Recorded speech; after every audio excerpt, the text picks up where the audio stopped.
मानक आशुलिपि अभ्यास 59। गति 100 शब्द प्रति मिनट। स्टार्ट।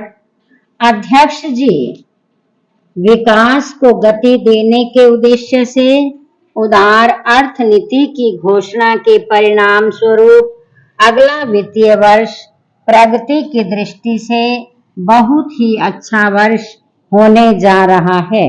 1986-87 पांचवी योजना का दूसरा वर्ष होगा, जो नीतियों के क्रियान्वयन की दृष्टि से महत्वपूर्ण बताया जा रहा है।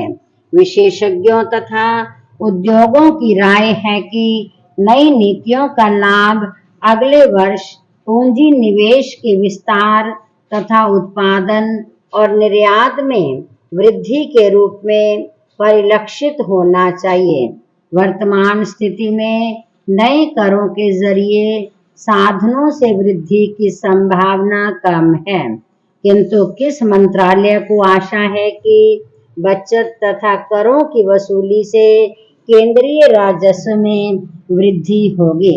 1986-87 की योजना के लिए 18,000 करोड़ रुपए की धनराशि की व्यवस्था का अनुमान है। राजस्व में वृद्धि तथा कीमतों की स्थिति को देखकर इसमें कुछ परिवर्तन किया जा सकता है। नया पैरा बजट के घाटे तथा दो पूरक मांगों के आधार पर चालू वित्तीय वर्ष का घाटा 6,000 करोड़ रुपए तक पहुंच सकता है। वित्त मंत्रालय का अनुमान है कि करों की वसूली में वृद्धि से इसमें कुछ कमी की जा सकेगी। चालू राजस्व के आधार पर 1986-87 में बजट का घाटा कुल राष्ट्रीय उत्पादन का 0.2% से कुछ अधिक होने का अनुमान है। पैरा इस समय अर्थव्यवस्था का मूल आधार कृषि उत्पादन है।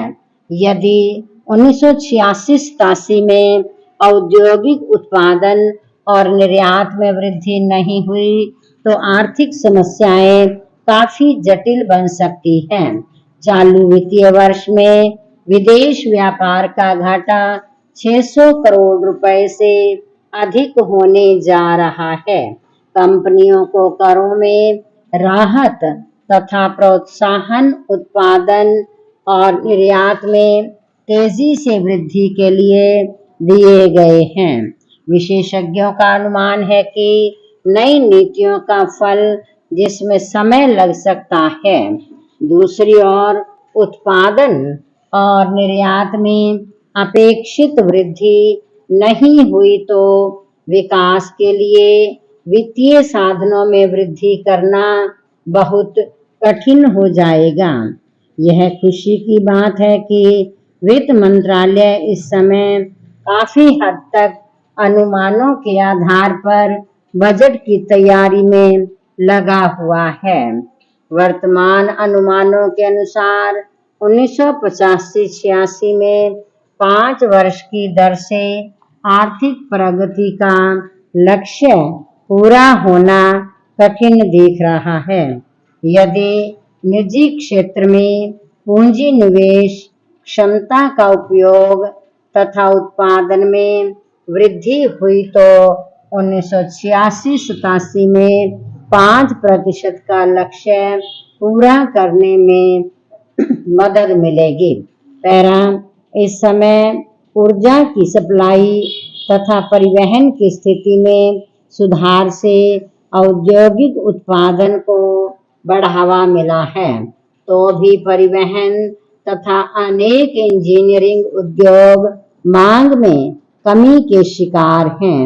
योजना के कार्यान्वयन से उनकी स्थिति सुधर सकती है, किंतु निर्यात की दृष्टि से अंतर्राष्ट्रीय वातावरण अभी अनुकूल नहीं है। इसके कारण विदेश व्यापार के बारे में अनिश्चितता अगले वर्ष भी बनी रहने वाली है। दूसरी ओर आयात में भारी वृद्धि हुई है। इस वर्ष तो चीनी का भी आयात करना पड़ा है। इस तरह अगले वर्ष के लिए विकास की दृष्टि से स्पष्ट तौर पर कुछ कहना मुश्किल है। विराम।